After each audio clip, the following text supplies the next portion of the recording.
Assalamualaikum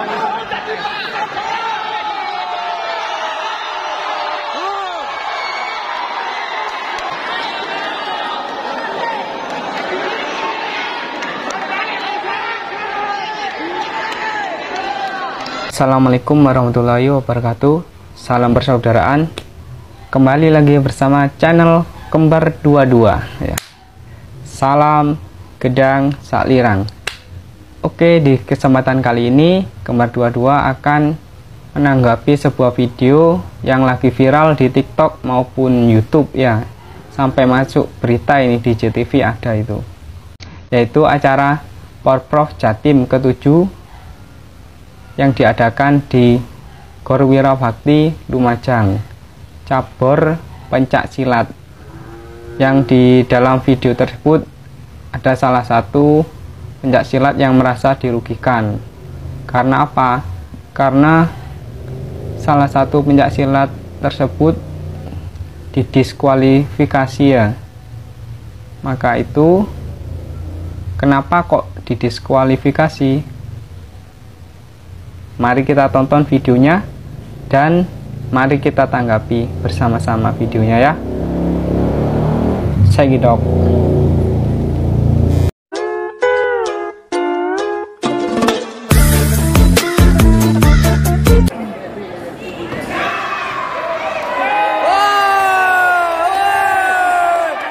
Biru turu, tangi, wes padang. Tangi, wes padang.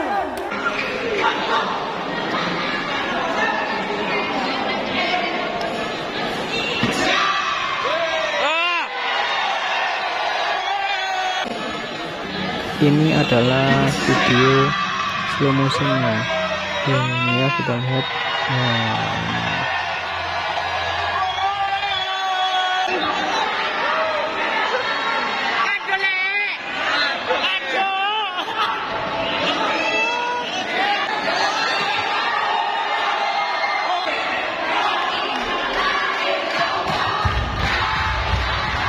Surabaya menang diskualifikasi karena memang secara aturan Jerun melakukan pelanggaran. Itu sebenarnya pelanggaran biasa, bukan pelanggaran yang dilakukan dengan daerah terlarang. Kecuali kalau pukulannya itu mengalami daerah terlarang seperti kepala itu kan tidak boleh. Itu sebetulnya pukulan di sini. Sehingga sebetulnya menurut kami itu anak kami itu cukup diberikan suatu pelanggaran atau pembinaan. Nggak perlu didiskualifikasi. Ya, nggak perlu didiskualifikasi karena sasaran yang dipukul itu adalah sasaran yang diperlukan. Video ini sampai ditanggapi oleh atlet nasional yaitu Mas Denny Aprisani. Bagaimana tanggapannya? Mari kita lihat videonya. Langsung ke serangan, tendang, pukul, langsung jatuh. Nah, di sini mulai keributan. Pesilat sudut merah mungkin ngerasa diri dia tidak memukul ke leher, tapi mukulnya ke dada. Dia masih ngerasa aman. Tapi setelah dikumpulkan di sini, wasit dikumpulkan, sepertinya dia pelanggaran. Ya, pelanggaran. Dan masalahnya tidak cuma sampai di sini saja. Oke, kalau pelanggaran nggak masalah ya, paling dikurang 1 gitu ya. Ataupun sekeras-kerasnya ditarik ke atas tangan gitu. Nah, ini mulai panik di sini. Nah, yang jadi permasalahan, wasitnya tinggal menunggu keputusan medis. Nah, menanyakan ke medis fit atau unfitnya. Nah, mulai dari sinilah timbulnya kericuhan, ributnya pertandingan ini. Oke, mulai dipanggil keputusan pemenang. Kayaknya si atlet tidak bisa melanjutkan pertandingan, kata si medis. Nah, ini mulai rame nih. Nah, keputusan pemenang.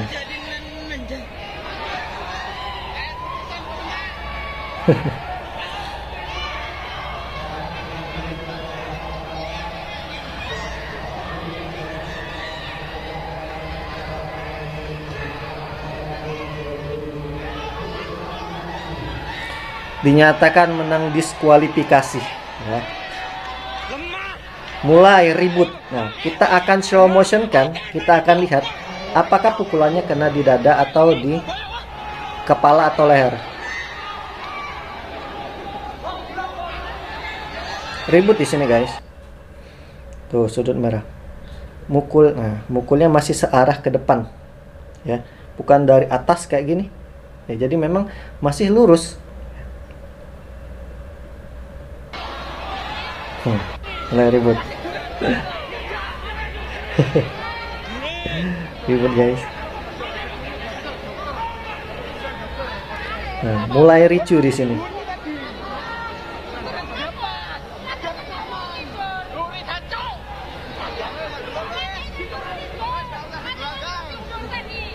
Sudah mulai rame.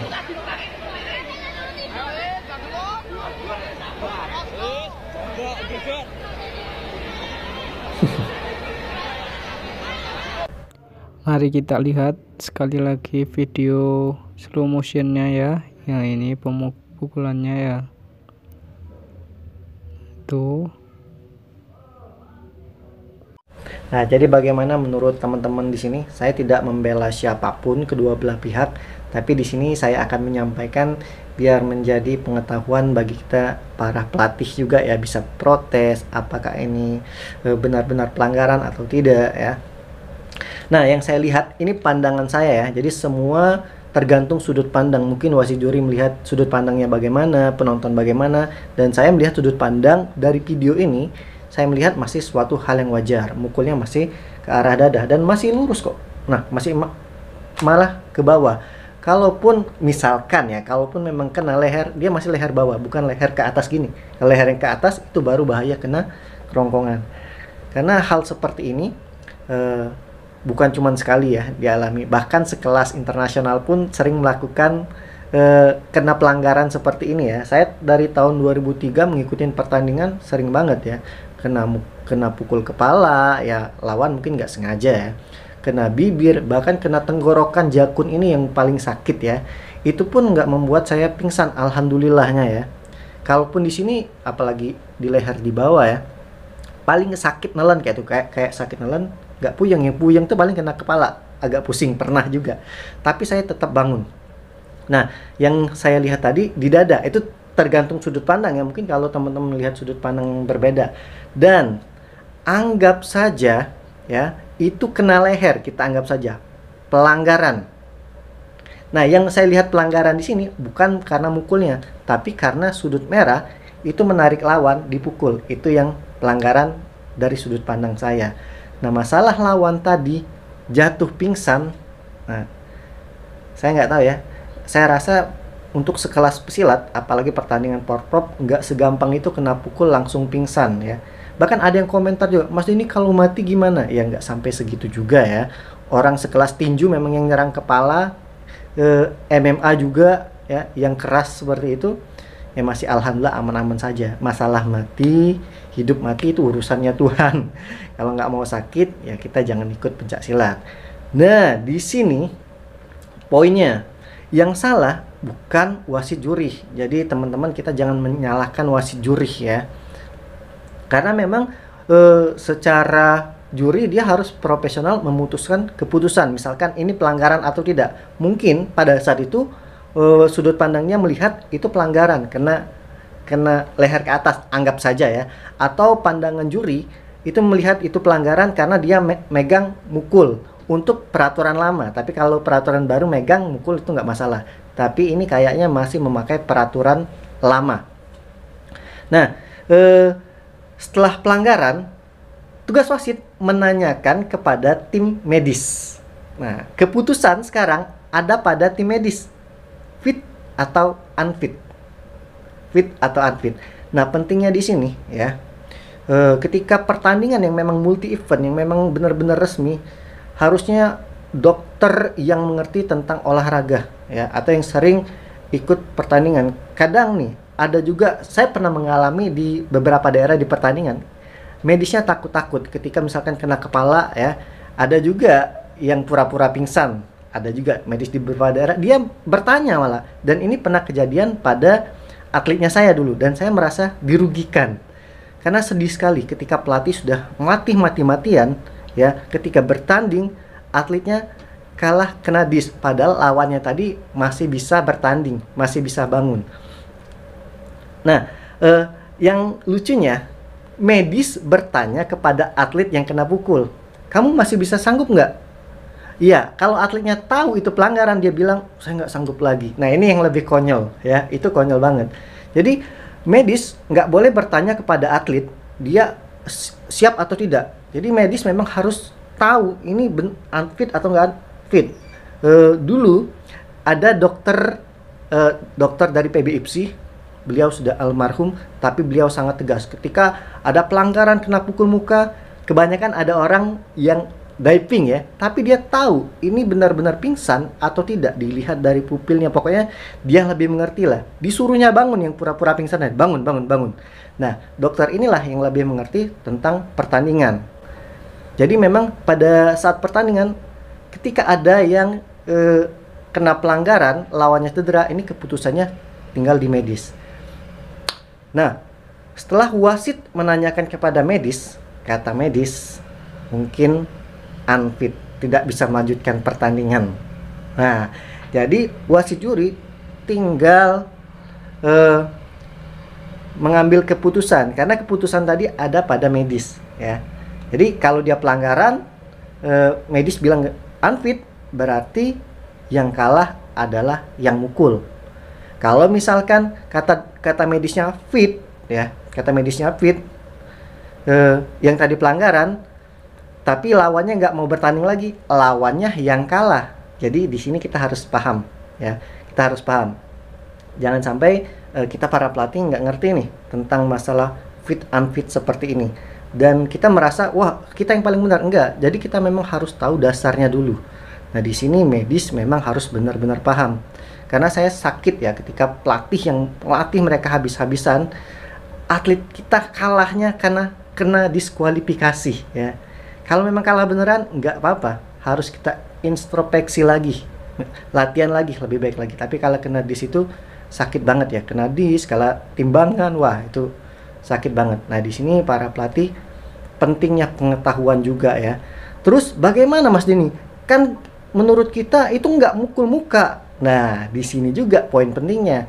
Kita sebagai pelatih juga harus ada dokumentasi seperti rekam. Nah, ini kita bisa protes, tapi pada saat itu ya, setelah keputusan ada nih videonya. Nah, menurut saya ini kenanya di dada, boleh protes.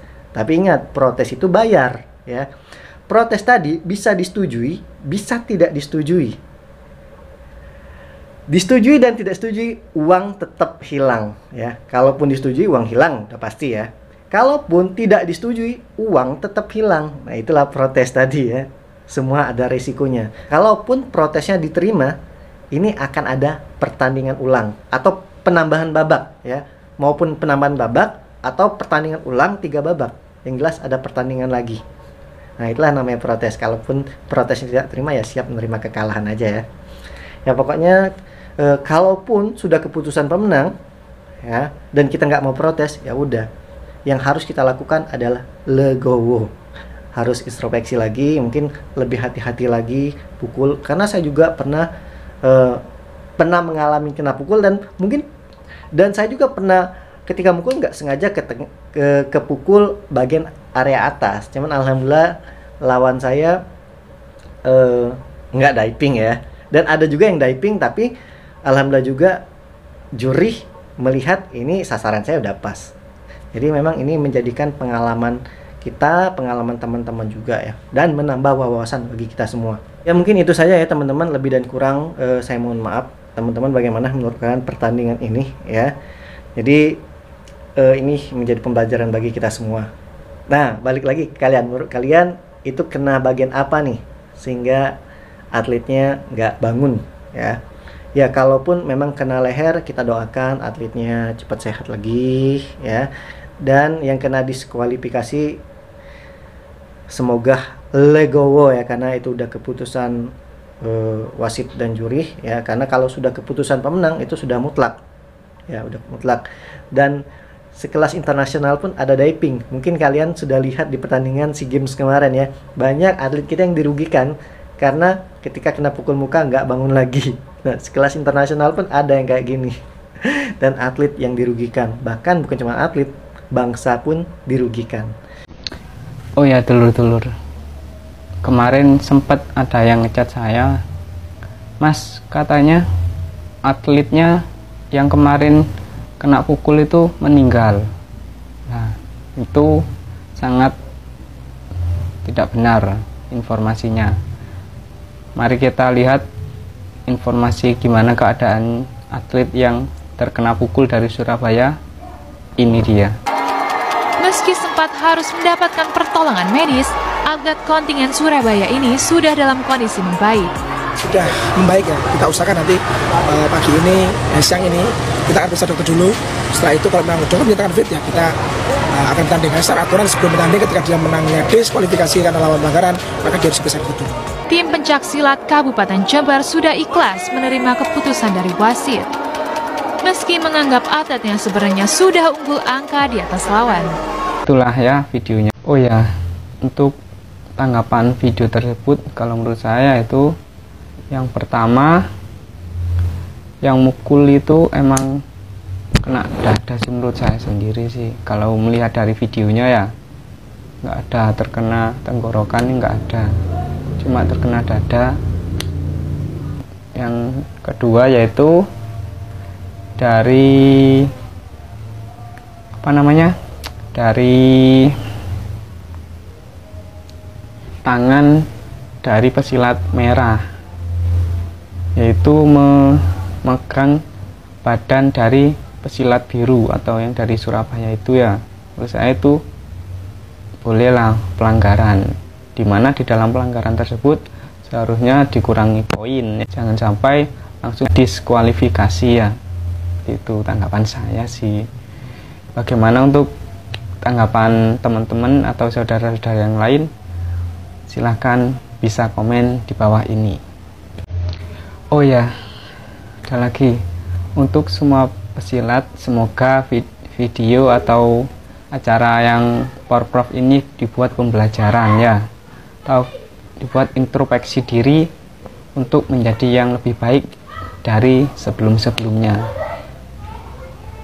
Dan untuk pesilat biru semoga cepat sembuh, dan untuk pesilat merah tetap semangat, jangan menyerah dengan keadaan. Ingat, masih banyak mimpi yang harus diwujudkan. Oke, demikian video dari Kembar 22. Sekian dan terima kasih. Wassalamualaikum warahmatullahi wabarakatuh. Salam persaudaraan.